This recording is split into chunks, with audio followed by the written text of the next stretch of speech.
Bom, boa tarde a todas e a todos. Meu nome é Iagê Miola, eu sou professor de Direito na Universidade Federal de São Paulo.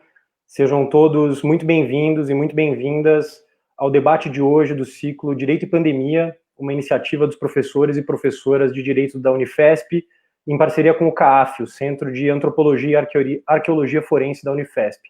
Desde já eu gostaria de agradecer a todos e a todas que nos assistem, aos nossos convidados e à nossa convidada, e também ao professor Renan Quinalha, a professora Carla Osmo, que coordenam esse ciclo, assim como toda a equipe do CAAF pelo apoio na organização. Eu gostaria, se vocês me permitem, de fazer um brevíssimo registro aqui sobre a data de hoje, né? 11 de agosto, um dia de duas efemérides da história do Brasil. No dia 11 de agosto se celebra o Dia dos Advogados e das Advogadas, já que nessa data, 193 anos, foram criados os dois primeiros cursos de Direito no Brasil, e hoje também é o Dia do Estudante, né, e marca os 83 anos de fundação de uma outra importante instituição da história da democracia brasileira, que em 11 de agosto de 1937 foi fundada a União Nacional dos Estudantes, a UNE. E ficam aqui, então, os meus cumprimentos a advogados, advogadas e estudantes, e o registro do importante papel histórico da advocacia, do ensino jurídico e dos estudantes e das estudantes brasileiras para a construção de uma cultura democrática e promotora de direitos no nosso país, né? E um desafio que a gente sabe está longe de ser cumprido e segue bastante atual. Nesse 7º encontro do ciclo Direito e Pandemia, organizado aqui em parceria com o professor Pedro Aleixo, meu colega na Unifesp, e com a Júlia Potenza, que é aluna do curso de Relações Internacionais e que estará aqui conosco hoje ajudando a mediar o debate, nós vamos debater o tema meio ambiente e emergência climática no mundo pós-pandemia. O debate de hoje propõe uma reflexão sobre o cruzamento de múltiplas crises que estamos vivendo, para usar aqui uma imagem proposta pela economista italiana Mariana Mazzucato. Diz ela, uma crise de saúde induzida pela pandemia, que acendeu o pavio de uma crise econômica, e tudo isso num contexto de uma profunda crise climática ou ambiental. Algumas notícias que a gente tem acompanhado sobre o encontro dessas crises podem ser lidas, alguns diriam, com certo otimismo, né? Então, em abril, por exemplo, se anunciava que a Covid-19 poderia causar a maior queda anual histórica de emissões de gases de efeito estufa em razão de uma brusca e ampla paralisação da atividade econômica no mundo. Para alguns analistas e ativistas, seria uma comprovação de que é, de fato, possível frear o caráter ambientalmente destrutivo da economia. Também vem ganhando certo espaço a ideia de que qualquer recuperação econômica pós-pandemia não pode acontecer a qualquer custo. Ela precisa ser compatível com o objetivo de se construir uma economia social e ambientalmente sustentável. O noticiário, porém, a gente sabe, também dá razão a um certo ou a muito pessimismo, né? Em especial no Brasil, em que as múltiplas crises, como diria Mariana Mazzucato, se conectam também a uma crise aguda da democracia. O desmatamento atinge recordes na Amazônia em plena pandemia, as normas e as instituições de proteção do meio ambiente são desmanteladas e o vírus se alastra com grande intensidade entre aqueles que são os maiores guardiões dos biomas, os povos indígenas. Em 3 de abril desse ano, quando os mais de 100 mil mortos que hoje, com grande pesar, nós registramos no Brasil, ainda pareciam ser impensáveis, a escritora e ativista indiana Arundhati Roy escreveu que as pandemias são uma espécie de portal, uma passagem entre esse mundo e o próximo, dizia ela. Esse portal, segundo ela, pode ser atravessado de duas formas, arrastando as carcaças do nosso preconceito e do nosso ódio, a nossa avareza, as nossas ideias mortas, diz a Roy, e os nossos céus poluídos. Ou, diz ela, nós podemos caminhar com pouca bagagem, prontos para imaginar um outro mundo e prontos para lutar por isso. Para nos ajudar a entender com qual bagagem, afinal de contas, nós estamos atravessando esse portal e em direção a qual mundo e a qual meio ambiente nós estamos indo, nós temos aqui 3 convidados muito especiais hoje para esse debate. O Dinaman Tuxá, que é coordenador da Articulação dos Povos Indígenas do Brasil, a APIB, bacharel em Direito e mestre em Desenvolvimento Sustentável pela UNB e doutorando em Direito pela mesma instituição. O Dinaman é advogado, militante social indígena, com atuação nas áreas de juventude, meio ambiente e em matérias de demarcação de terra indígena. O Dinaman esteve à frente aí, todos devem ter acompanhado pelo noticiário, de uma importante ação junto a outros companheiros do movimento indígena pela APIB junto ao Supremo Tribunal Federal numa ação histórica, né, de defesa dos povos indígenas no contexto de pandemia, e se quiser fica super à vontade para nos contar um pouco sobre isso, né? Seja muito bem-vindo, Dinaman. Temos também o Fabiano de Andrade Correia, que é advogado, doutor em Direito pelo Instituto Universitário Europeu de Florença, consultor internacional em Direito e Desenvolvimento Sustentável, com foco nas áreas de mudança climática, biodiversidade, questões fundiárias, direitos humanos, comércio e investimentos responsáveis. O Fabiano é membro e coordenador de um grupo de trabalho sobre agricultura e mudanças climáticas na Laclima, que é uma rede de advogados de mudanças climáticas no Brasil. Seja muito bem-vindo também, Fabiano. E temos a Marcela Vecchioni Gonçalves, que é cientista política e professora e pesquisadora do Programa de Pós-Graduação em Desenvolvimento Sustentável do Trópico Úmido, no Núcleo de Altos Estudos Amazônicos da Universidade Federal do Pará, uma das instituições de referência do estudo da Amazônia no nosso país, pioneira, né? Desde 2007, a Marcela atua junto a movimentos indígenas e organizações sociais conectados à luta pelo território, buscando trabalhar a metodologia da pesquisa ativista. Ela também está conectada ao grupo Carta de Belém, junto ao qual debate os temas relacionados à financiarização e à mercantilização da natureza e os seus efeitos históricos e contínuos sobre os povos e seus territórios. Seja muito bem-vinda também, Marcela. Obrigado a vocês três pela disponibilidade.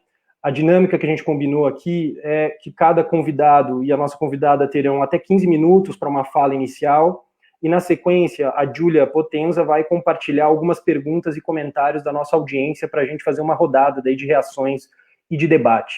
As perguntas elas podem ser feitas de duas formas, via caixa de comentários na página do CAF no Facebook, por onde está sendo transmitido esse evento, ou para quem for mais tímido ou mais tímida, também via um link para envio de perguntas sem identificação, que nós vamos disponibilizar também nessa caixa de comentários do Facebook. Então, Júlia e eu, colheremos essas perguntas e vamos aqui direcionar aos nossos convidados e à nossa convidada. Então, sejam todos novamente muito bem-vindos e muito bem-vindas. Mais uma vez, muito obrigado em nome do corpo docente da Unifesp. Sem mais demora, eu vou passar a palavra ao Fabiano, que vai começar aqui com suas considerações por até 15 minutos. Obrigado e um bom debate a todos e a todas. Muito obrigado, IAG. Boa tarde a todos, né? Não é nem noite nem tarde ainda, mas é um prazer estar aqui hoje para debater esse tema com vocês.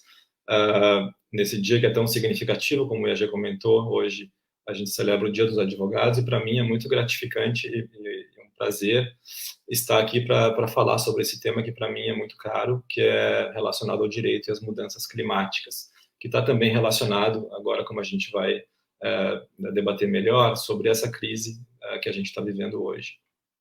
Eu fiz questão de pedir para o IAG mencionar que eu faço parte dessa rede de advogados que se chama Laclima, porque desde que eu comecei a estudar e trabalhar com esse tema, mais de 15 anos atrás, o nível de engajamento do mundo jurídico, dos profissionais do mundo do direito era muito diferente, pelo menos na minha visão, se falava muito menos disso.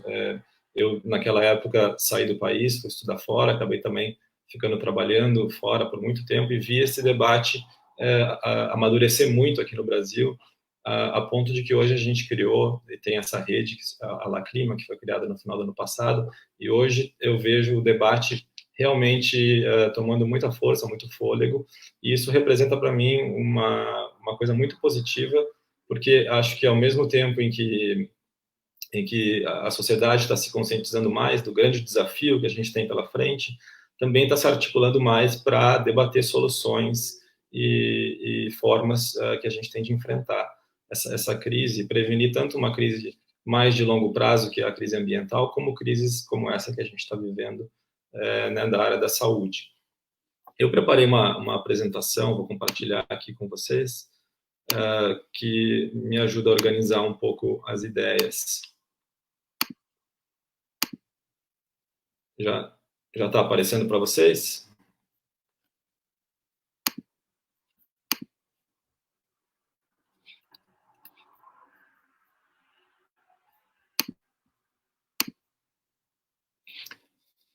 Bom, então a reflexão que eu gostaria de trazer vai parte um pouco da minha experiência, que, como eu comentei, se encaixa muito mais numa visão internacional sobre esse tema. Eu venho trabalhando como consultor junto a organismos internacionais pelos últimos 10 anos, justamente tentando entender e apoiar o processo, seja o processo de negociação dos acordos ambientais a nível internacional e também a sua implementação a nível nacional, trabalhando então nessa ponte em ajudar a traduzir, de certa forma, assim, essas obrigações internacionais e como elas se aplicam e como elas se relacionam com todo o universo nacional e as leis e as políticas nacionais.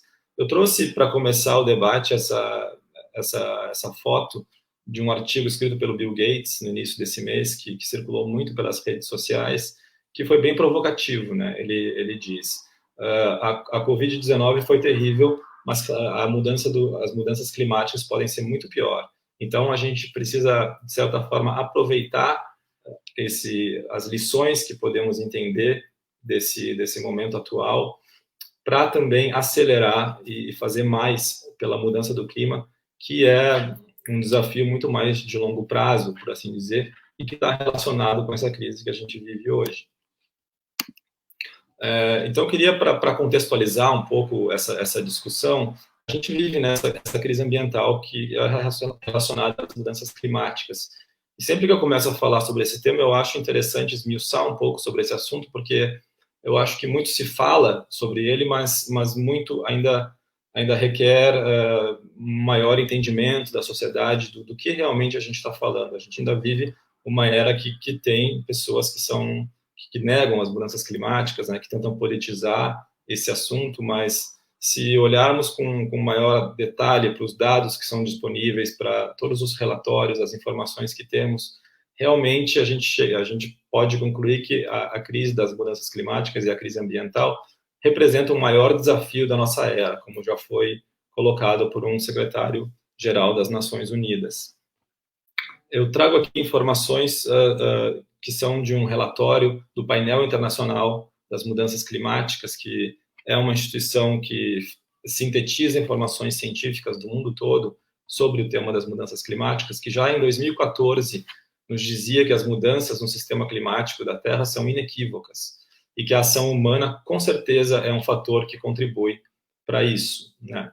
Então, já há muito tempo vimos sendo avisados desse desafio e também do fato de que, caso não tomemos ação rápida, prejuízos incontáveis e consequências desastrosas e irreversíveis são previstas, de acordo com a ciência, a ciência quase unânime atualmente ao redor do mundo, não só no Brasil, mas realmente ao redor do mundo. E essas consequências são apontadas seja na área econômica, através de perdas por causa de maior ocorrência de desastres, consequências ambientais, claro, como uma grande mudança nos padrões climáticos da Terra, desaparecimento de espécies, etc. E também diversos desafios sociais, como perda de empregos, insegurança alimentar e maior ocorrência de doenças. E eu pego aqui esse gancho para falar, então, um pouco sobre a crise de saúde da Covid-19 que estamos vivendo atualmente. A ciência nos avisa há muito tempo que a degradação ambiental e os efeitos das mudanças climáticas têm também um efeito prejudicial sobre a saúde humana, inclusive num aumento de doenças transmissíveis, como, por exemplo, e zoonóticas, como é o caso da Covid-19, né? Nós não sabemos ao certo a causa da Covid-19 ainda, mas o fato é que a ciência, há tempo, nos avisa realmente de que vamos ter coisas como maior aumento a maior temperatura favorecendo essa transmissão, maiores números de vetores transmitindo também coisas como o SARS, o Ebola e etc. Então, elas são crises que dialogam entre si, né? Da mesma forma que elas têm muito a ver com um padrão de desenvolvimento insustentável que a gente vive atualmente. Então, na verdade, a agenda climática, que é uma agenda, na verdade, de desenvolvimento sustentável, né, de promover um equilíbrio da preservação ambiental com o desenvolvimento econômico e o desenvolvimento humano e a justiça social, também tem muito a ver com o enfrentamento dessa crise da saúde da Covid-19. Então, eu queria rapidamente introduzir aqui o regime internacional das mudanças climáticas e falar disso como um instrumento que os países podem usar, que a sociedade pode usar para combater ambas as crises, né? Nós temos a Convenção Quadro das Mudanças Climáticas, que foi assinada através das Nações Unidas em 1992, cujo objetivo é a estabilização dos gases de efeito estufa, da concentração dos gases de efeito estufa na atmosfera, de forma a evitar essa interferência danosa dos humanos, né, da sociedade no sistema climático. Essa convenção, sendo uma convenção quadro, não estabeleceu de imediato obrigações concretas, mas diferentes acordos foram assinados no seu âmbito, sendo o primeiro o Protocolo de Quioto, que foi assinado em 1998, e a partir, necessitando outro instrumento a partir de 2020, em 2015 foi assinado o Acordo de Paris, que então substitui o Protocolo de Quioto, com vigência a partir desse ano. Esse acordo é um acordo que foi assinado por quase a universalidade dos países no mundo todo, vem então reforçar a implementação da convenção e fortalecer a resposta global à ameaça das mudanças climáticas, trazendo algumas inovações nesse regime internacional das mudanças climáticas. Ele introduz um objetivo de longo prazo de temperatura, né, que é representado através também da ciência, que nos diz que devemos evitar que até o final desse século a temperatura média global na Terra esse aumento da temperatura global da Terra, evitar que seja a mais de 2 graus Celsius. E também traz como objetivos igualmente importantes a adaptação aos efeitos da mudança climática que não pode mais ser evitada, mas também, e aqui importante para o tema que a gente está tratando hoje, fomentar um desenvolvimento de baixas emissões de gases de efeito estufa e também atentar para as finanças climáticas como forma de financiar essa transição que a gente precisa fazer para uma sociedade de menos impacto ambiental. Esse objetivo de temperatura, que eu falei, requer da sociedade que o mais rápido possível seja atingido um pico global das emissões de gases de efeito estufa. E, ao mesmo tempo, um equilíbrio dessas emissões com os chamados sumidouros de gases de efeito estufa, que são as florestas, os oceanos e outros ecossistemas como os mangues. E aqui dá para fazer uma reflexão interessante também com os efeitos da Covid-19. Como o IAG mencionou no início, a gente viu nesse ano, no início desse ano, quando começou a pandemia e a desaceleração do mundo todo, né, essa crise realmente nos fez o mundo parar e fez coisas que a gente nunca imaginou que fossem possíveis, né, como muitas empresas fechadas, a redução no número de voos, enfim, consequências que geraram, então, uma redução imediata desses níveis de emissões. Mas, como muito bem explicado naquele artigo do Bill Gates, que eu mencionei no início da minha fala, esse foi um sintoma temporário, né? Então, muito cuidado é requerido, porque pode nos dar uma falsa sensação de que essa parada que fomos obrigados a fazer através da pandemia seja representativa de uma solução, mas na verdade pode ser inclusive um desafio maior caso estratégias não sejam adotadas que permitam que esses efeitos se prolonguem ao longo do tempo e que quando a economia, né, quando formos retomar a economia, fazer planos econômicos de retomada de longo prazo, que mudanças sejam contempladas, porque senão essa mera diminuição nas emissões que a gente verificou nesses últimos meses podem ser inclusive anuladas e os efeitos, os níveis de emissões podem inclusive subir para níveis superiores ao que a gente verificava anteriormente.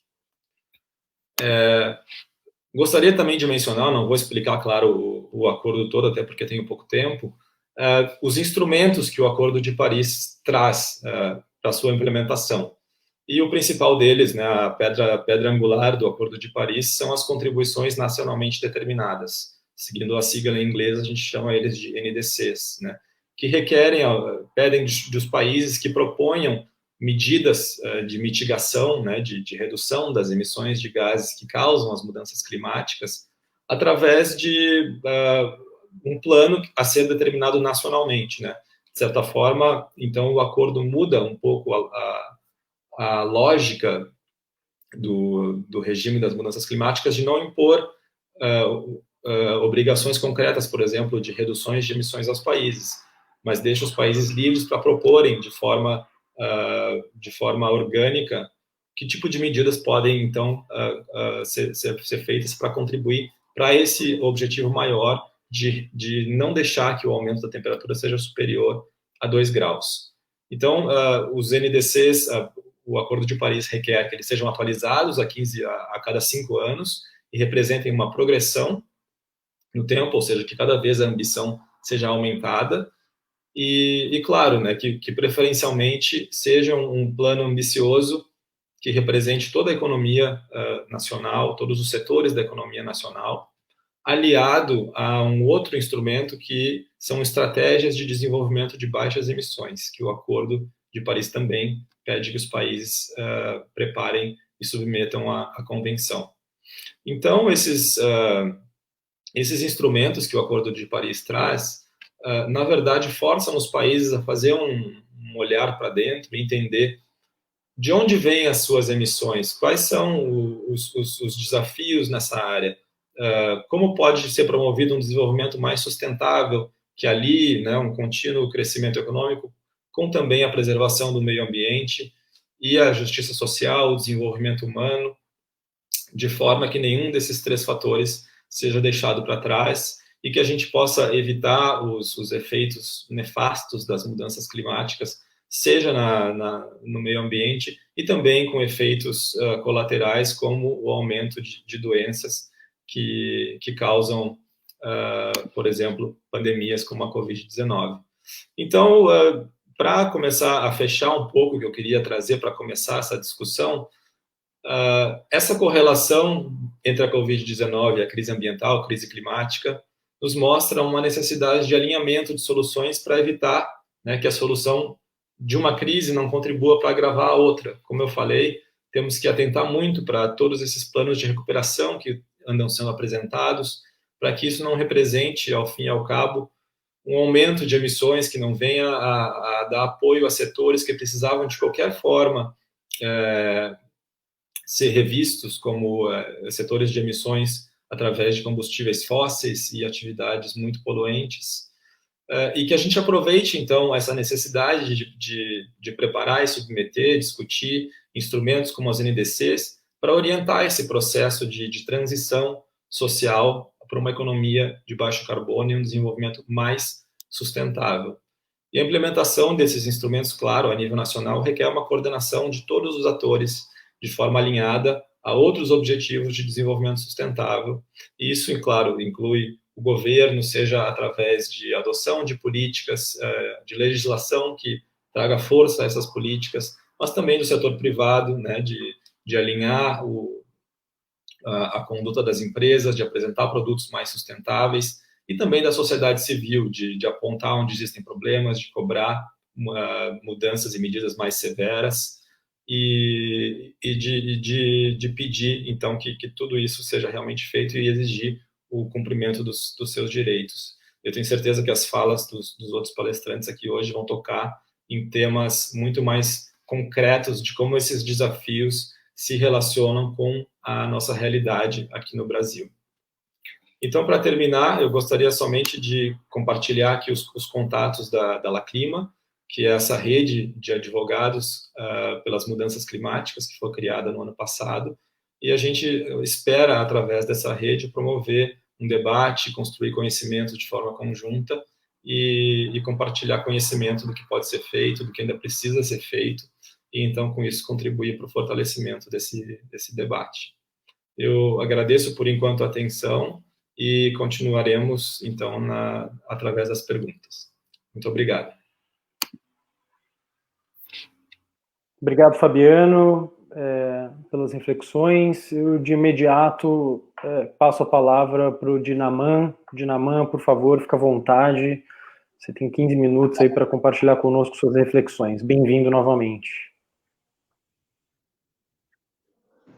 Olá, boa noite a todos. Saudar a todos vocês, o Fabiano, a Marcela, Piaget.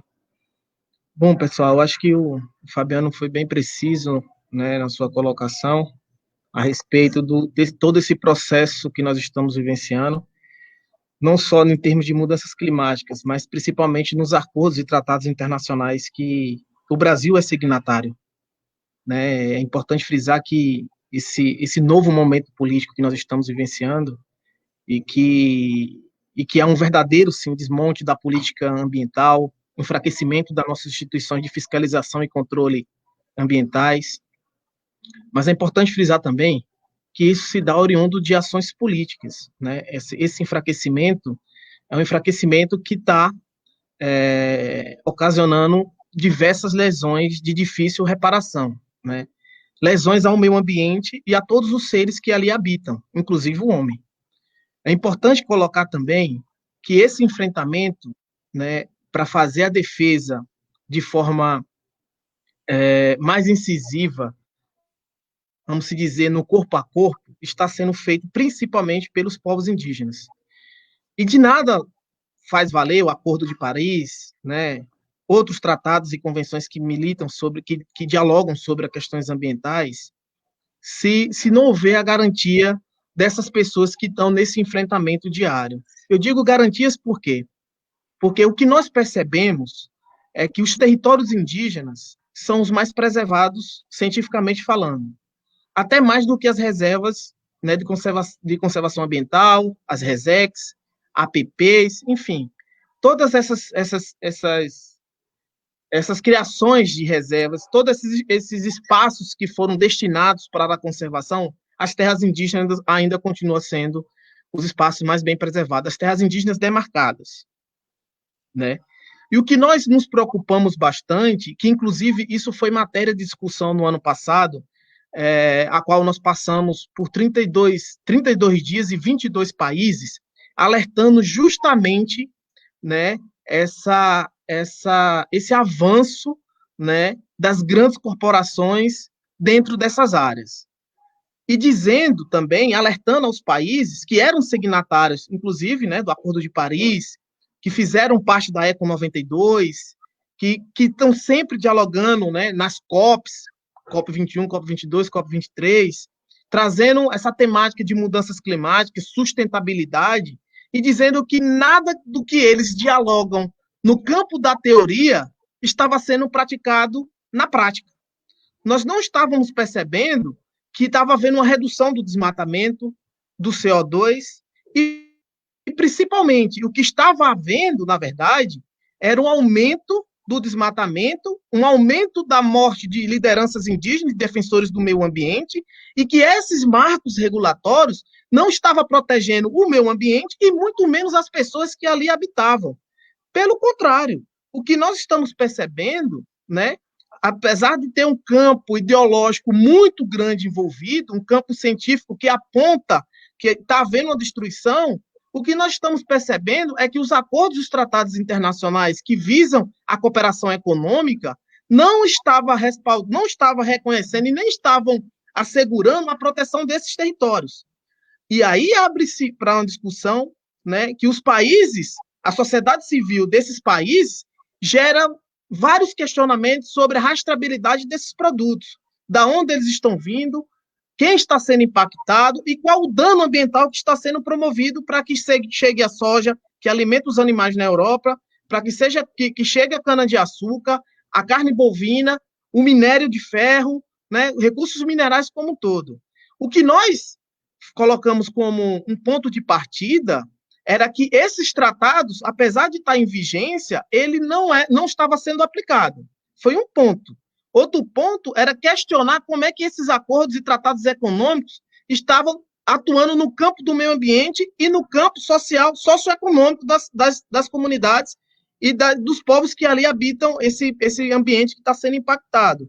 E aí abre um leque de discussão que os países sempre trazem nos seus discursos, os principais países, principais forças econômicas que querem implementar ações e desenvolvimento sustentável.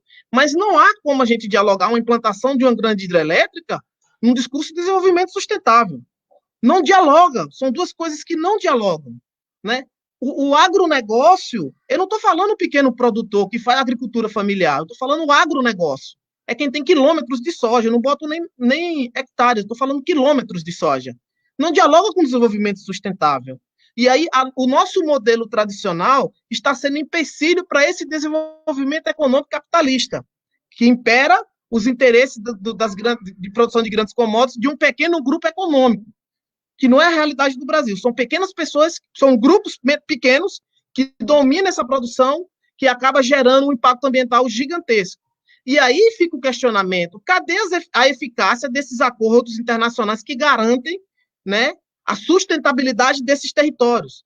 E aí tem vários acordos, né, vários tratados que asseguram não só os direitos ambientais, como a questão voltada à questão dos direitos humanos, direito específico, Declaração Universal de Direitos dos Povos Indígenas, que dialogam diretamente com esses preceitos ambientais. Mas dialogam por quê? Porque o nosso modelo de vida, o nosso modo de viver, ele é sustentável. É um modelo que agrega a sustentabilidade, que agrega a preservação ambiental, que agrega o fortalecimento de cultura, que agrega a permanência da diversidade de povos. Não é à toa que dados, né, da Oxford, dados que não é tão recente, mas apontam que 82% da biodiversidade do mundo está dentro das terras indígenas, não só das terras indígenas no Brasil, do mundo. Então, nós precisamos dialogar como é que qual o modelo mais adequado para a sociedade, né, mundial.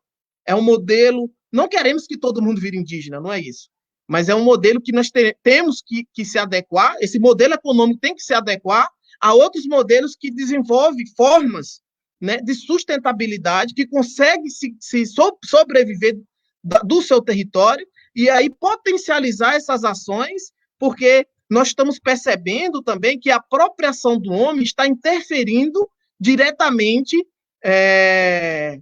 na propagação de doenças como a que nós estamos vivenciando hoje. Não é à toa que nós estamos dialogando pela uma videoconferência, tendo em vista um processo de pandemia que nós estamos vivenciando. Mas isso se inicia onde? Por que se inicia? Né? O capitalismo, a globalização agora está em todos os sentidos, inclusive na difusão das doenças. Mas isso é proveniente da ação do homem. E aí os acordos e os tratados internacionais não está garantindo de nenhuma forma a proteção da integridade da humanidade, e muito menos do meio ambiente.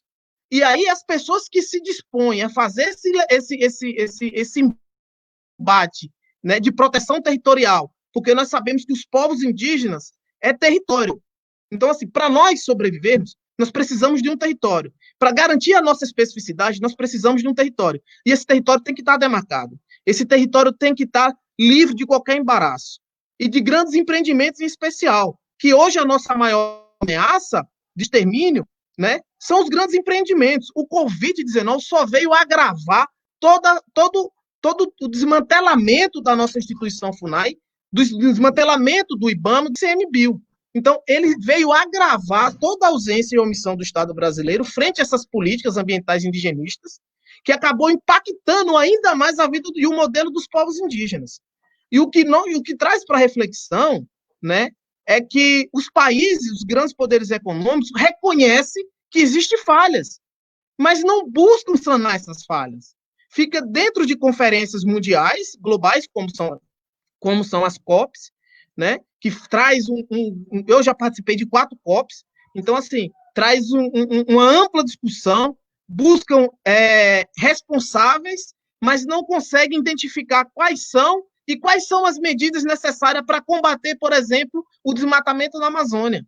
Todo mundo acha que é importante combater o desmatamento da Amazônia, mas nos primeiros 6 meses desse ano já houve um aumento de 30% em comparação ao ano passado.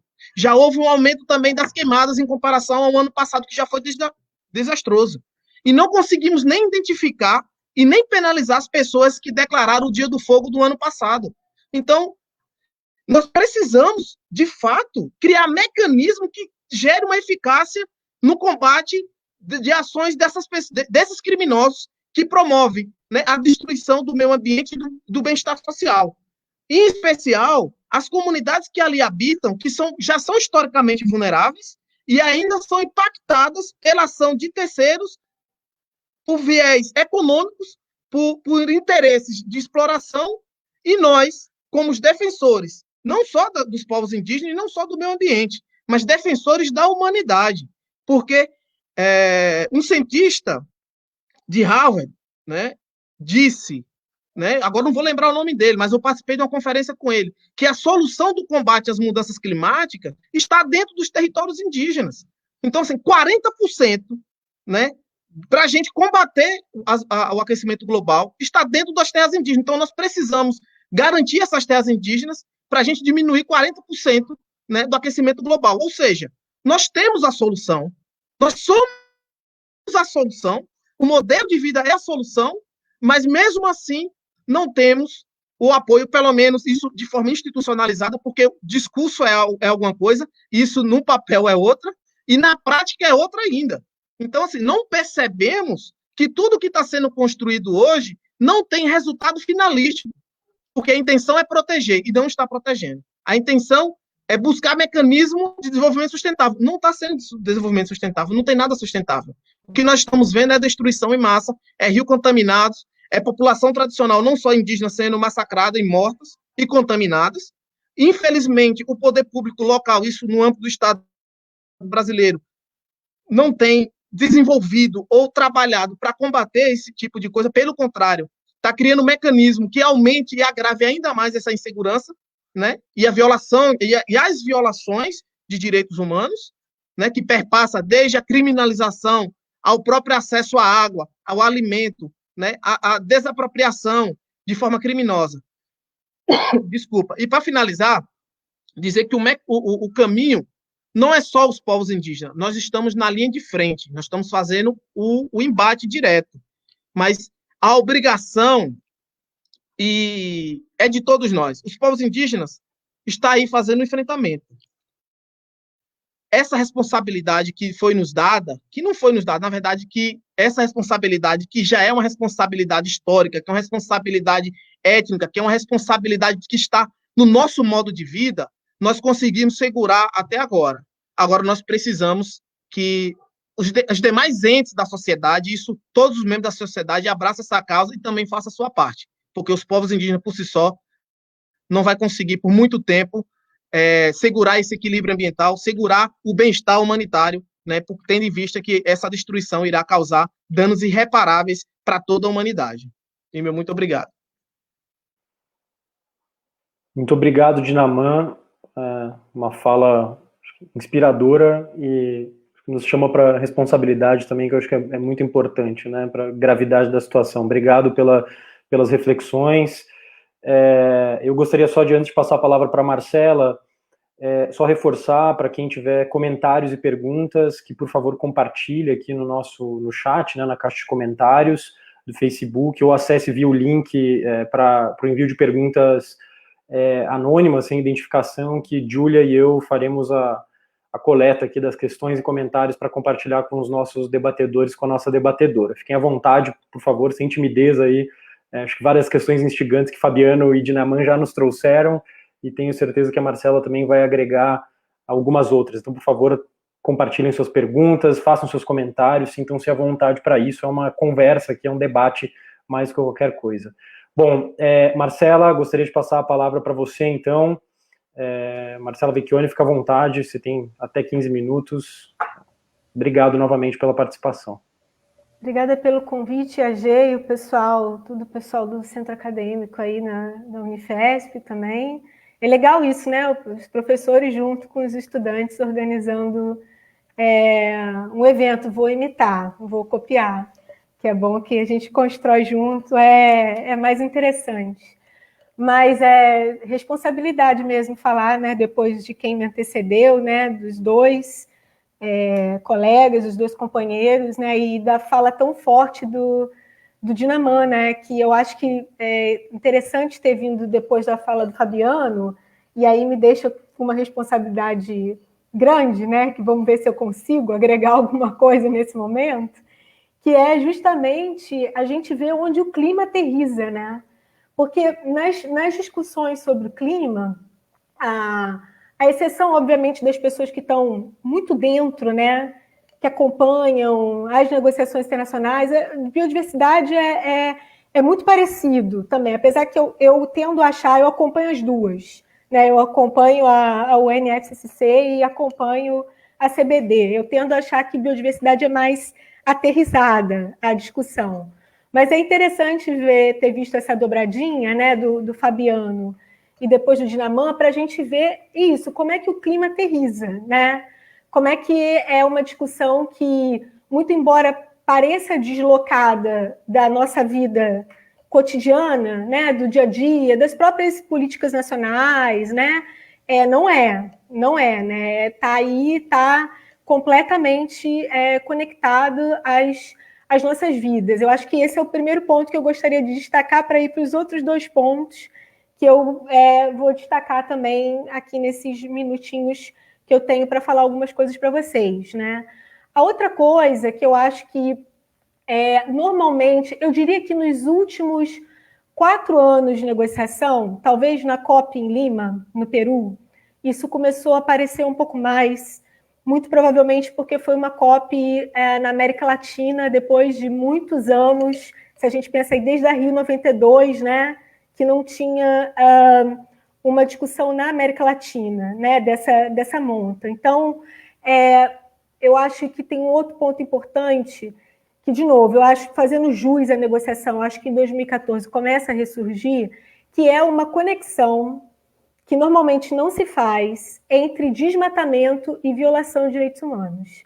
Ou seja, entre emissão de carbono, se você for botar na linguagem da negociação do clima, e a conexão disso com violação de direitos humanos. E se a gente traz, por exemplo, do Brasil, tudo isso que o Dinaman, né, colocou aqui, a questão dos direitos territoriais, né, que é uma especificidade em outros países da América Latina, da África e do Sudeste Asiático, principalmente a gente encontra alguns regimes de uso comum da terra, né, positivados em legislação, mas a gente no Brasil realmente é algo que não tem paralelo, né, com o que existe em outros países do mundo em termos de codificação. Muito embora, como a gente também viu na fala de Dinaman, tenha todos os problemas para o cumprimento, né? Mas eu acho que é muito importante essa conexão entre desmatamento, violação de direitos humanos e violação de direitos territoriais, né? Que é justamente o quê? Aí chega o terceiro ponto, que é como esse modelo, né, da economia política, né, do sistema mundo, se a gente for botar nesses termos, é como o modelo aterriza na Terra, né? O que eu quero dizer com isso? É como o modelo econômico de produção de commodities, de sistemas agroalimentares que se baseiam principalmente em regimes de monocultivo, com alto uso de transgenia, muitos agrotóxicos e muita degradação ambiental aliada à degradação de direitos humanos é onde baixa. Por quê? Porque nas negociações, com exceção de alguns pontos focais, de alguns cálculos, né, dentro das negociações, de novo, biodiversidade é um pouco diferente do que clima nesse ponto. Normalmente a gente não vê isso como uma pauta central das negociações.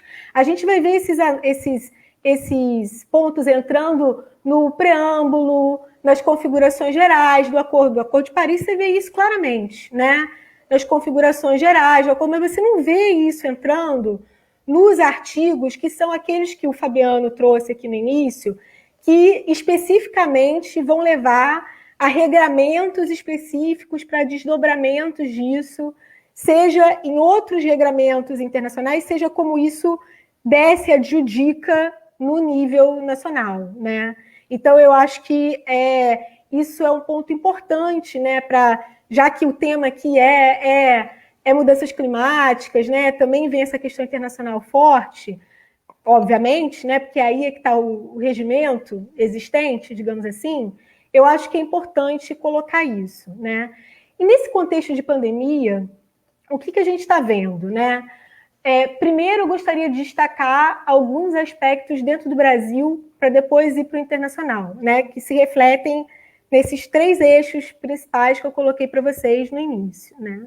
No Brasil, acompanhando o que o Dinaman estava colocando, a gente vê nunca foi fácil, na verdade, né? A gente vai vendo uma deterioração grande digamos assim, do regime de proteção ambiental administrativamente, em termos de políticas públicas, em termos de participação social, né, que a gente tinha no país. A gente vai vendo essa degradação acontecer desde 2016, né, e mais perversamente, digamos assim, né? Eu estou rindo aqui, mas é de nervoso, né? Porque não tem nada de engraçado.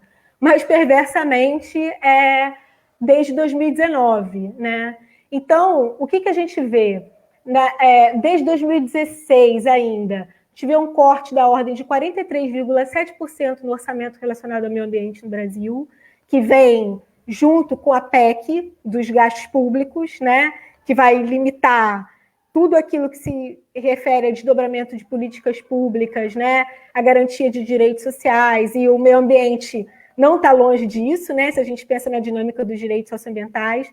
Então, a gente vê esse corte muito brusco, e a gente vê uma reforma administrativa nos órgãos de operação das políticas públicas ambientais e também com questões relacionadas às dinâmicas territoriais, a própria FUNAI, o antigo MDA, né, o Ministério do Desenvolvimento Agrário e tal, a gente vai acompanhando já uma deterioração do lugar, né, e da forma de operação desses órgãos dentro do regime administrativo no país, digamos assim, né? Então, a gente vê o quê? Em 2019, quando o Bolsonaro chegou ao poder, o setor específico da FUNAI, né, que era responsável pela demarcação de terras indígenas, vai para o Ministério da Agricultura, Pecuária e Abastecimento, mais especificamente na Secretaria sob responsabilidade do Naban Garcia, que a gente sabe que não tem o menor interesse em demarcar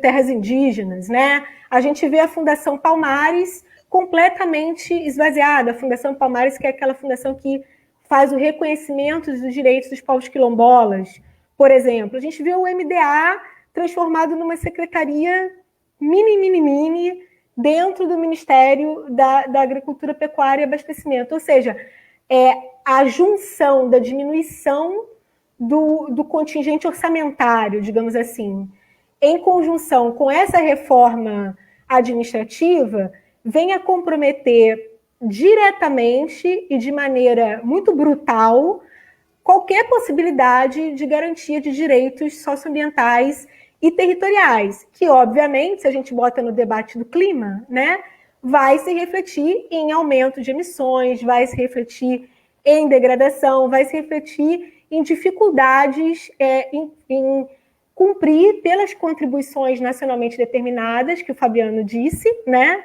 que foram submetidas pelo Brasil previamente à assinatura do acordo em 2015, serem cumpridas, né? Esse ano, acho que tem uma coisa importante de dizer, e por isso que a jornada dos povos indígenas no ano passado na Europa, né, que o Dinaman estava descrevendo, é algo é um exercício diplomático, né? É importante a gente entender isso também. Diplomacia não é só nas negociações oficiais na ONU, né? O que os povos indígenas fizeram na jornada Sangue Indígena Nenhuma Gota Mais, na Europa no ano passado, é um exercício de apresentação política, que não precisa da representação de ninguém. Eles próprios estão se apresentando, fazendo a sua diplomacia de uma maneira muito eficiente, né?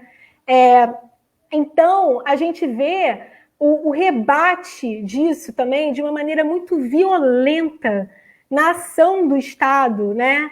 Que é anti-indígena, que é colonial, que é brutal, que é anti-meio ambiente, né? E a gente vê que é completamente impossível o cumprimento das contribuições nacionalmente determinadas, que esse ano de 2020 seria o ano, né, do meio ambiente, da biodiversidade.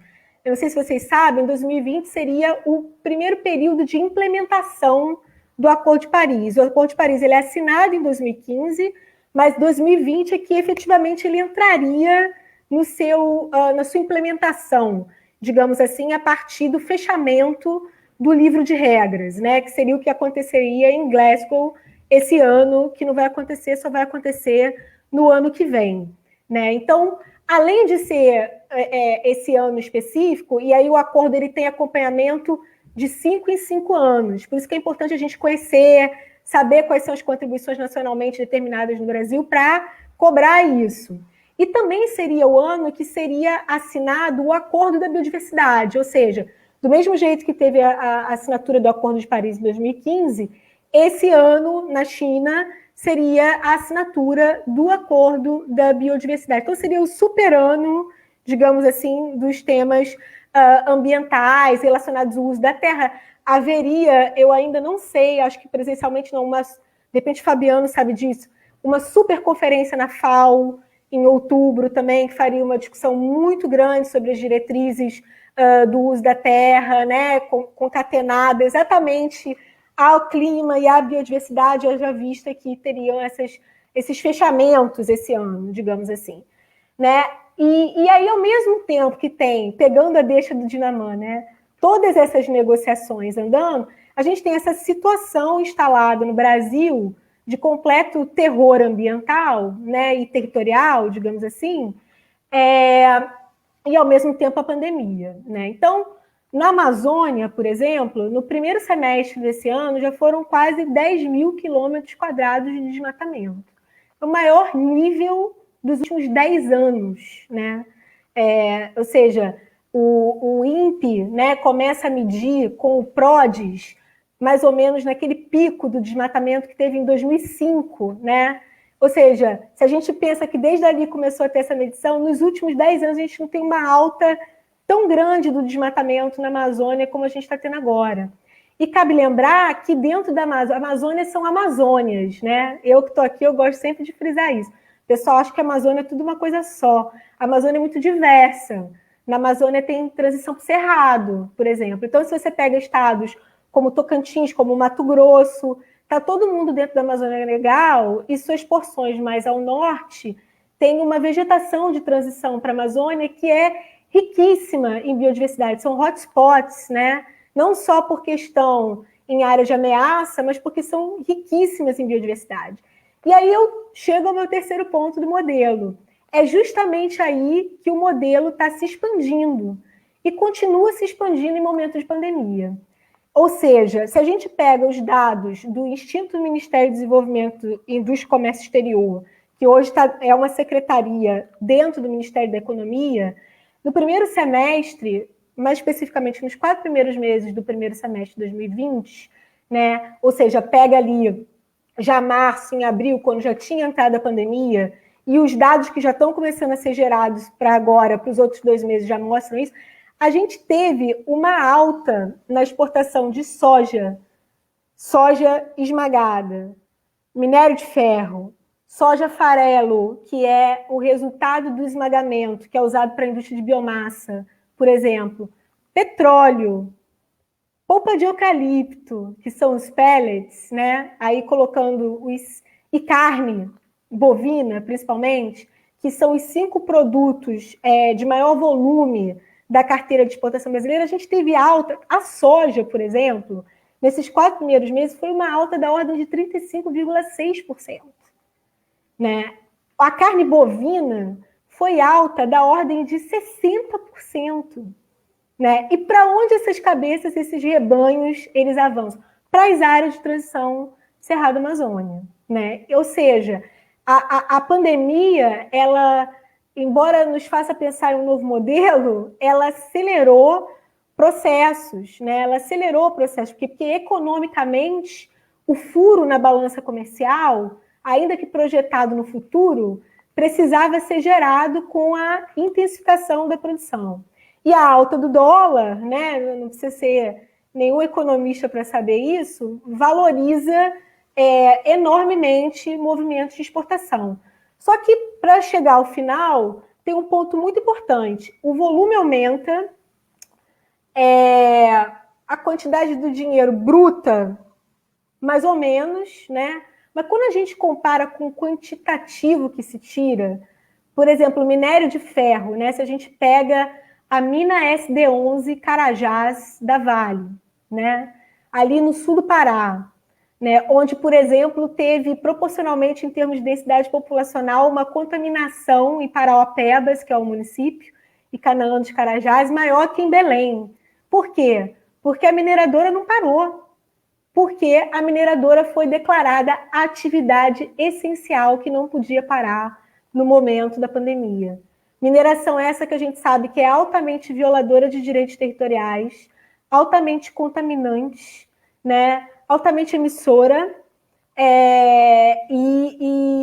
enfim, não parou, entrou nessa lista das atividades essenciais. Ou seja, qualquer tentativa de repensar o modelo, se a gente continua pensando apenas vias de compensação para que o ritmo, o volume e o tipo de produção que existe continuem, né, sendo compensado, por exemplo, com ilhas de conservação, né, com corredores, alguma coisa assim, não vai resolver o problema, não vai resolver o problema, né? Eu acho que o minério de ferro é um exemplo e o gado é outro exemplo muito forte, suínos, também por causa, se a gente pensa a questão das zoonoses, né? Ou seja, é só esperar a próxima pandemia chegar, né? E as violações continuam ocorrendo. Então, a gente precisa fazer alguma discussão que seja minimamente estrutural e pensar o que na conjuntura tem de estrutura. Se a gente não conseguir pensar o que na conjuntura tem de estrutura, eu acho que dificilmente a gente consegue andar para frente e sair dessa situação.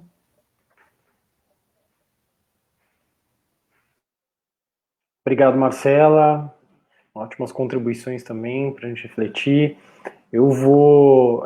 temos aqui algumas perguntas, estava em paralelo elaborando algumas aqui a partir das instigantes falas de vocês e juntando junto com a Júlia aqui outras perguntas que surgiram. Eu vou passar aqui para a Júlia compartilhar com vocês algumas questões. Eu acredito que há algumas questões mais gerais, né, Júlia, e algumas que foram mais direcionadas e que dialogam mais diretamente com falas específicas de vocês.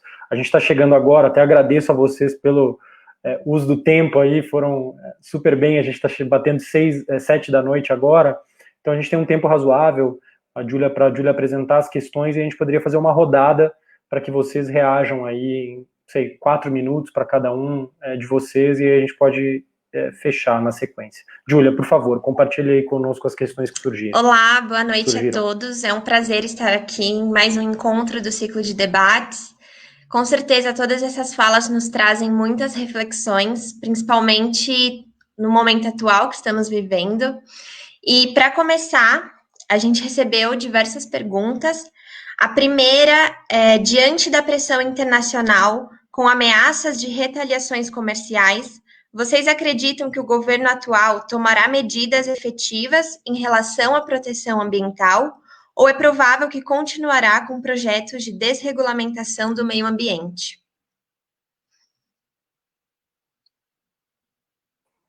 Júlia, você quer fazer um bloco, talvez mais umas 2 perguntas, a gente pode fazer uma rodada? Tá ótimo.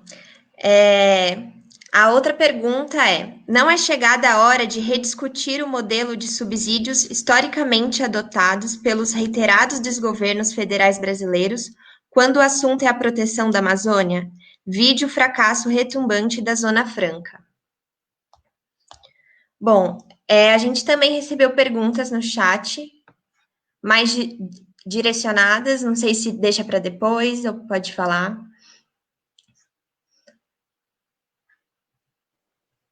Acho que podemos falar, de repente, essas 2 perguntas foram não direcionadas, talvez colocar uma mais específica para cada um, como sugestão. Certo, a gente tem uma pergunta para o Fabiano: como ele avalia o processo destrutivo promovido pelo governo brasileiro que o Dinaman mencionou?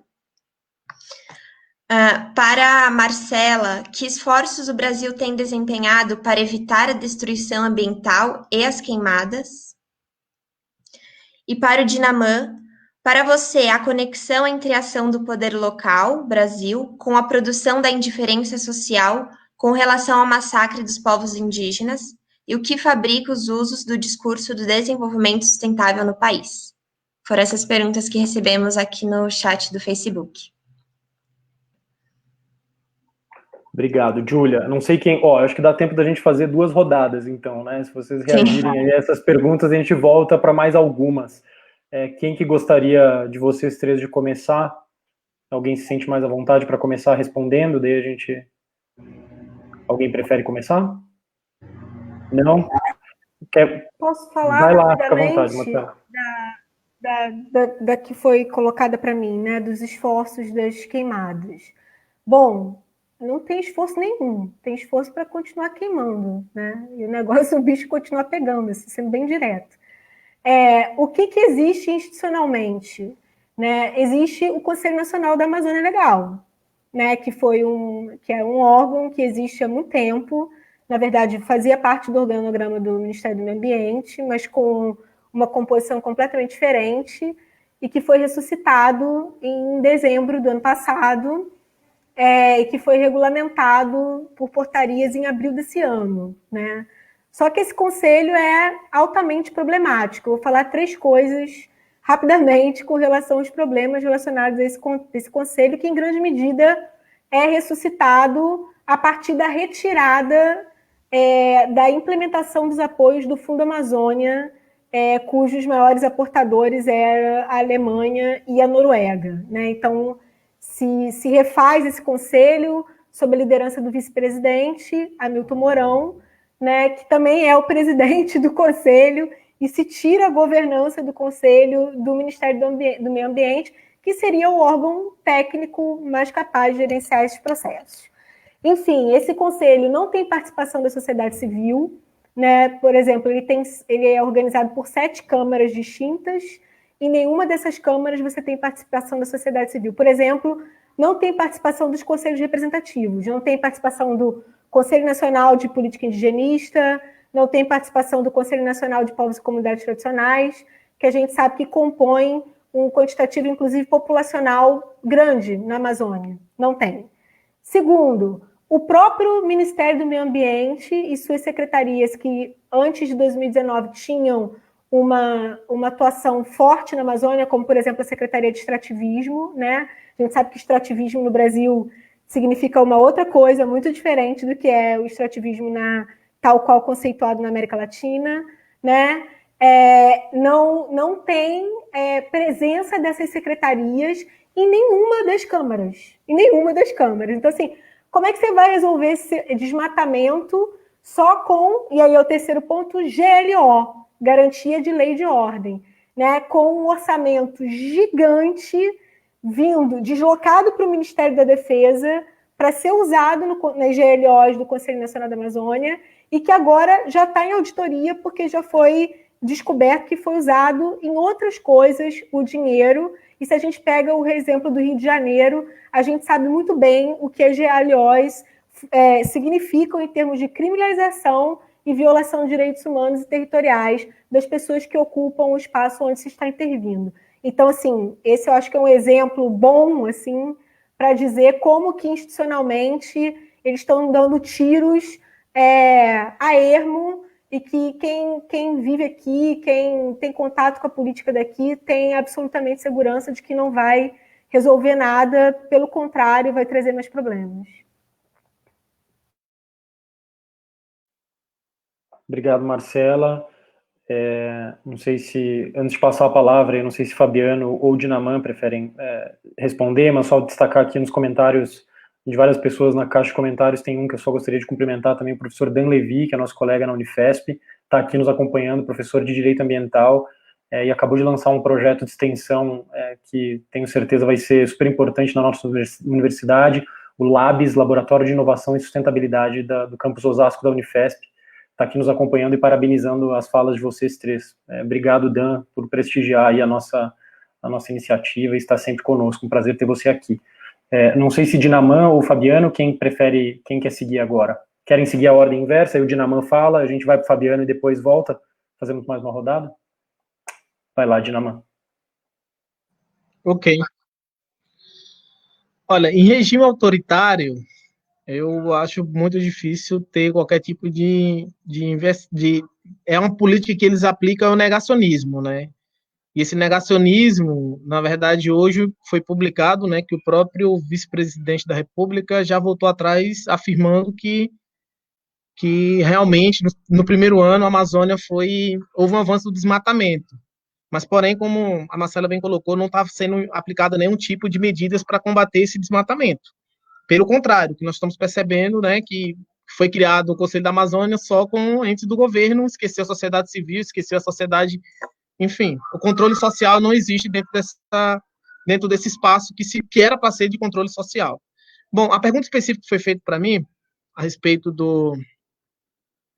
da incidência internacional, né, a ameaça de retaliação comercial, enfim, retaliações comerciais, isso se deu, na verdade, a campanha Sangue Indígena, Nem Uma Gota Mais, que essa era a logo da nossa campanha, foi justamente para sensibilizar e pressionar de uma forma, através do poder econômico, né, a incidência junto ao governo brasileiro, porque dentro das instâncias administrativas, né, de articulação política, não estava e não está surtindo efeito.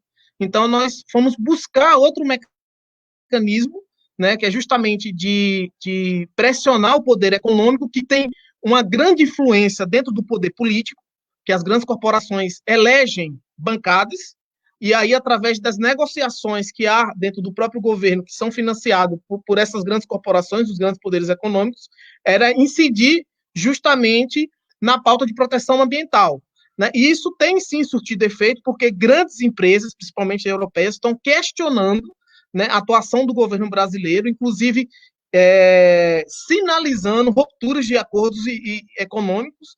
Em especial, está tendo uma grande discussão em volta do acordo Mercosul e União Europeia. Esse foi um ponto específico que nós pactuamos, né, junto com a União Europeia. Inclusive, eu sentei com o presidente da Comissão da União Europeia, abordamos a ele toda a problemática, e ele sinalizou uma preocupação. Então, sim, nós temos incidido, né, de alguma forma. Infelizmente, esses resultados, eles não são imediatos, né? A negociação de governo com essas empresas, infelizmente, ainda não vimos o resultado positivo, mas era como a gente afirmava nessas reuniões, nós estamos plantando semente para tentar germinar e perceber isso, né, em ações futuras. Inclusive, os próximos acordos já vão ter essa preocupação, né? E o intuito nosso foi justamente, né, de tentar, de alguma forma econômica, no intuito de proteção dos nossos territórios. E é isso. Obrigado, Dinaman. Fabiano, você quer fazer comentários, reagir um pouco às questões que surgiram? Fica à vontade. Sim, eu vou fazer alguns comentários. Para mim, na verdade, depois da fala do Dinaman e da Marcela, é difícil adicionar mais coisas, porque eles estão muito mais, acho que, dentro da realidade, da prática aqui no Brasil, do que eu estive afastado do país por alguns anos. Mas eu queria pegar um gancho de cada um, e acho que o Dinaman colocou um ponto muito importante, que o poder econômico tem que entender, né, o seu papel dentro desse cenário todo, e com isso eu queria propor a seguinte reflexão: os governos ao redor do mundo não agem de forma isolada, eles não são, né, um ente totalmente independente, eles são, de certa forma, uma representação do que a sociedade consegue impor dentro daquele momento. Então, para mim, é um fator muito sintomático o fato de que os acordos ambientais, se a gente for observar, são acordos muito mais fracos, por assim dizer, do que acordos na área econômica. Eu comparo aqui, por exemplo, o Acordo de Paris com o que pode ser o acordo no âmbito da OMC, Organização Mundial do Comércio, que prevê um sistema de solução de controvérsias que permite aos países imporem sanções. Enquanto que os acordos ambientais, como o Acordo de Paris, são muito mais um plano de ação conjunto que não prevê esse tipo de medida, justamente porque os países ao redor do mundo, e é claro que o Brasil é um país que enfrenta diversos desafios, mas não é um caso isolado, né? É bastante interessante a gente perceber que esses acordos não prevêem a possibilidade de sanções, há somente mecanismos facilitadores e de coordenação, e não de imposição de sanções. Isso porque os governos ainda são muito reticentes a ceder soberania na área ambiental e realmente fazer esse equilíbrio entre ambiente, sociedade e economia. Isso no Brasil, é claro, né? O Brasil, eu vejo um país como um potencial enorme, né? A gente tem aqui um meio ambiente, somos o país com a maior biodiversidade do mundo, e a Marcela colocou muito bem, é um país onde a legislação é bastante interessante, então não é também uma questão de que nos falte legislação. A legislação sobre terras é muito interessante, inclusive o próprio Código Florestal, que pode ser criticado quanto for, mas é uma legislação quase única, no sentido de impor um dever de preservação ambiental no âmbito de todas as propriedades. Então, acho que a gente vive muito um problema de implementação, né, de efetivação da legislação, de cumprimento de direitos, e eu acho que isso tem muito a ver com um jogo de poder econômico, de interesses, que precisa ser solucionado, e isso parte, acho que em primeiro lugar, da necessidade da sociedade se informar um pouco mais, se conscientizar da magnitude dos desafios que a gente enfrenta com esses desafios ambientais que a gente vive hoje em dia. E aquele artigo do Bill Gates fala muito sobre isso. Vamos aprender a lição que a Covid nos mostrou, porque as consequências das mudanças climáticas podem ser muito mais sérias. Então, não vamos achar que, infelizmente, a gente pode continuar fazendo as coisas como a gente fez hoje e que não vai acontecer nada, ou que vai acontecer coisas muito lá adiante. Vamos olhar para a importância de entender o que a ciência está nos dizendo e realmente promover um debate social sério que consiga influenciar o governo para agir diferente, para criar condições para que a economia se reoriente, para criar condições para que valha mais a pena deixar a floresta em pé do que desmatá-la. Eu não gosto, não tenho condições, também não gosto de procurar culpados. Por exemplo, o agronegócio não precisa necessariamente ser um vilão. Muito se fala sobre modelos que já existem, que permitam ao agronegócio também expandir a produção sem necessariamente precisar desmatar, sem precisar abrir novas áreas. Então, é muito uma questão de entender o que pode ser feito, as oportunidades que podem se abrir e de respeitar a legislação que já existe também.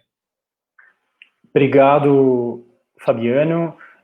Olha, eu gostaria de sugerir, se não for abusar da paciência de vocês, que a gente tentasse fazer mais uma última rodada. A gente tem, para tentar contemplar um pouco também várias outras perguntas que surgiram, sem ultrapassar o teto de vocês aí, como a gente tinha combinado. Então, se a Júlia puder compartilhar uma pergunta, ou no máximo duas mais gerais, e vocês, em 2 minutos, quiserem reagir e aproveitar o gancho para falar o que vocês bem entenderem, fiquem super à vontade, tá? E aí eu proporia só que a gente seguisse a mesma ordem, daí partindo do Fabiano até voltar para a Marcela, e daí eu faço o fechamento da nossa mesa, que está super instigante. Júlia, por favor. Bom, a gente tem algumas perguntas, mas devido ao tempo, né, acho que a gente pode terminar com essa mais geral. O STF vem sendo mobilizado para a proteção dos direitos dos povos indígenas, também no caso Fundo do Clima. No campo internacional, em que o Fabiano atua, a litigância climática parece ter se consolidada como uma estratégia interessante de mobilização. São alguns exemplos de mobilização do judiciário relacionada às mudanças climáticas. Como vocês avaliam o papel do judiciário como um ator ou um espaço institucional de luta pelo enfrentamento das mudanças? Eu começo respondendo, então, agora? Ok. Não, realmente, o fenômeno da litigância climática é um fenômeno crescente no mundo todo, e eu acho ele extremamente interessante porque ele é um instrumento de equilíbrio entre os poderes, né? E realmente também uma via de empoderamento dos cidadãos, de chegar aos governos e manifestar realmente esse descontentamento, impedir que mais seja feito. E ele tem alcançado resultados bastante interessantes a nível internacional, e agora a gente já começa a ver umas ações sendo propostas aqui no Brasil sobre esse tema, bem interessantes propostas nos últimos meses aí. Então, acho que isso vai muito na linha do que eu estava dizendo antes. É necessário que, de certa forma, a sociedade civil e os outros poderes expressem ao governo e forcem o governo a adotar medidas mais severas naquilo que ainda não está sendo suficiente para enfrentar os desafios que a gente tem visto, para enfrentar as mudanças climáticas, para evitar violações de direitos humanos. Então, eu vejo como um movimento extremamente positivo e saudável. Ao mesmo tempo, diria que eu, particularmente, gostaria que isso fosse uma alternativa paralela e não a solução, né? Acho que tem aliando um pouquinho a resposta àquela pergunta se eu acho que a pressão internacional e a pressão dos empresários vai mudar políticas públicas, e eu acho que com certeza, porque acho que a mudança vai vir muito mais através de oportunidades, da modificação do interesse dos diferentes agentes sociais, e não somente pela via reativa, que é a via da litigância, né, que é uma via de enfrentamento. Mas eu acharia muito mais interessante que a sociedade como um todo entendesse que é necessário mudar, que há oportunidades de mudanças, né? A gente tem aí muitos estudos que mostram que a agricultura regenerativa, que energias limpas, que diversas medidas de sustentabilidade podem ser mais rentáveis, podem gerar emprego, podem realmente promover um modelo de desenvolvimento muito diferente, e que a sociedade apoie isso, que os governos comprem isso, porque há apoio social, porque que seja vista essa possibilidade de um modelo econômico diferente. Mas, claro, que essa via da litigância climática possa ser uma forma de controle e de auxílio nesse processo.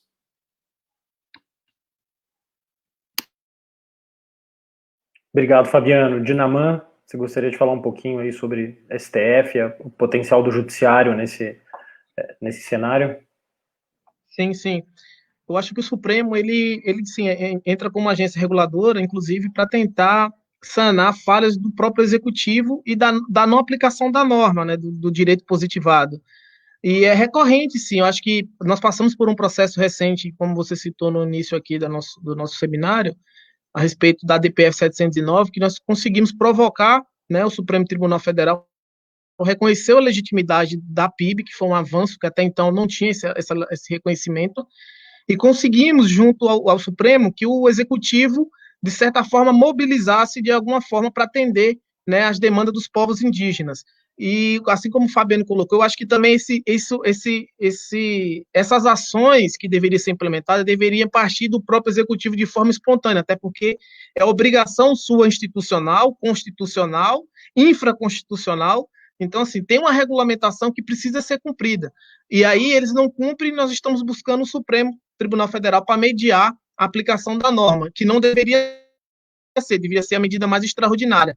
Mas em governos autoritários, em regimes que nós estamos vivenciando hoje, infelizmente, é o canal que nós estamos encontrando para tentar a garantia não só dos povos indígenas, mas do meio ambiente equilibrado. E tem uma pergunta que eu deixei de responder sobre a questão do uso do discurso, né, da fábrica de discurso de desenvolvimento sustentável no país.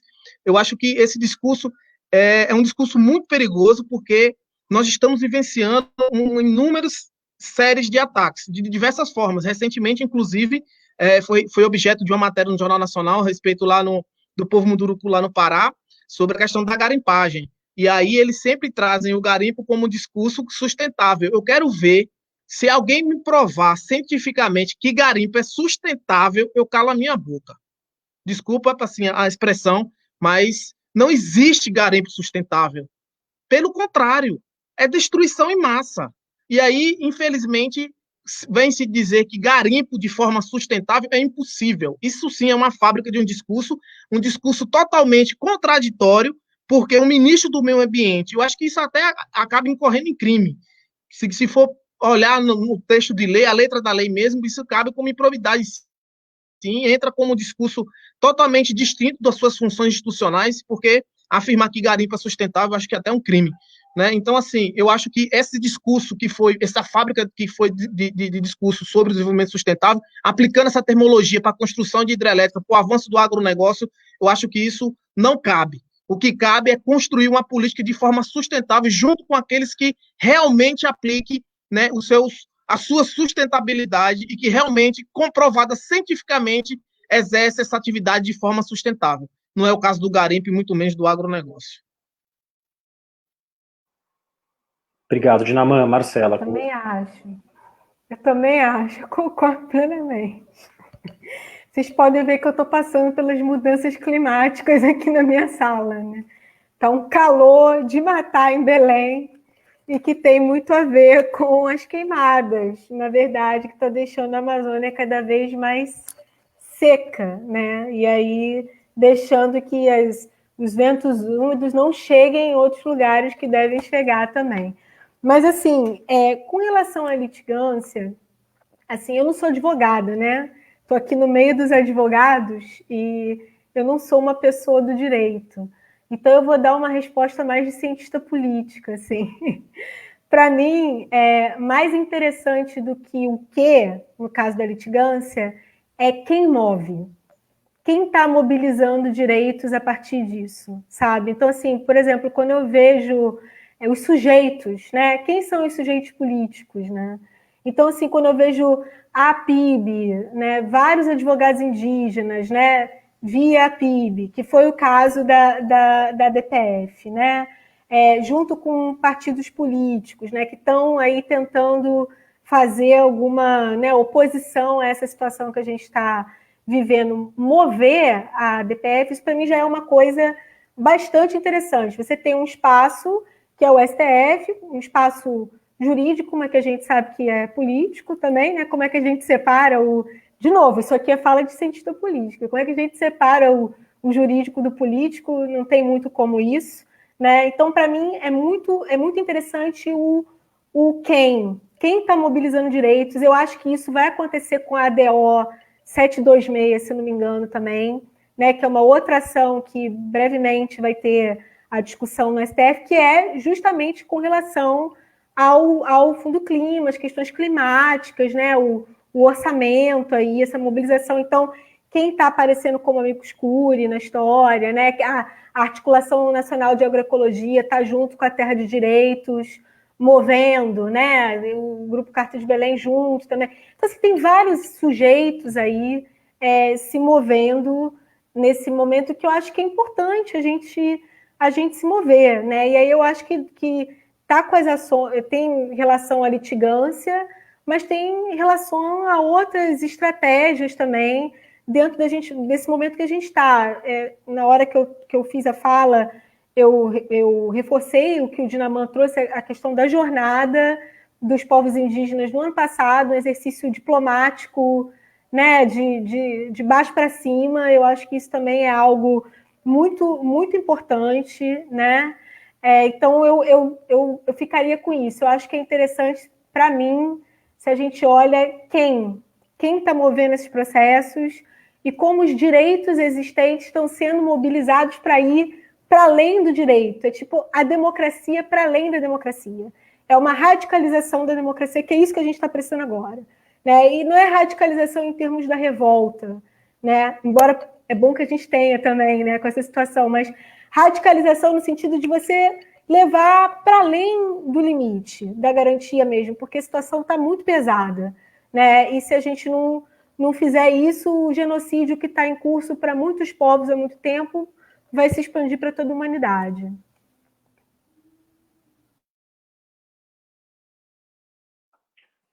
Obrigado, Marcela, por essas reflexões finais. Eu gostaria já de, então, fazer esse encerramento para respeitar o teto que a gente tinha combinado aqui. Eu gostaria de rapidamente só reforçar o agradecimento à Júlia pela mediação, a participação aqui na mediação do debate, em trazer as perguntas, ao meu colega Pedro Aleixo, também pela organização dessa mesa, e sobretudo ao Dinaman, a Marcela e ao Fabiano pela disponibilidade e pelas valiosas contribuições aqui, e também a todos e todas que nos acompanharam ao longo da noite de hoje. Acho que a gente teve aqui visões, né, e caminhos, interpretações diferentes sobre o cenário e possibilidades de, né, do que fazer frente a esse cenário. Mas uma coisa é certa aqui, para citar uma entrevista do Ailton Krenak recente: se a gente não aprender a pisar suavemente na terra, o céu cai sobre a nossa cabeça, né? Então, assim, é uma questão de urgência mesmo, acho que essas reflexões são muito valiosas para a gente pensar no cenário, nos caminhos e nas ferramentas. Eu gostaria só de, antes de encerrar, de fato, esse debate, reforçar o convite, então, para que todos e todas sigam acompanhando o ciclo Direito e Pandemia. A gente terá novos eventos nas próximas semanas. O próximo debate já está agendado, acontecerá na quarta-feira da semana que vem, dia 19 de agosto, às 17 horas, 5 da tarde, tendo como tema pandemia e órgãos internacionais de direitos humanos, então muito conectado com o que a gente discutiu aqui, e vai ter como convidado o jornalista Jamil Chad, que faz a cobertura, né, desses órgãos em Genebra, organizado esse evento e com debatedores o professor Daniel Carvalho e a professora Carla Osmo da Unifesp. Então fica desde já o convite a todos e todas para que acompanhem esse próximo evento e outros que ainda virão como parte desse nosso ciclo Direito e Pandemia da Unifesp. Com isso, mais uma vez, eu gostaria de agradecer a todos e a todas. Obrigado pelo debate, pela participação, e assim a gente encerra a nossa 7ª mesa. Muito obrigado e até a próxima.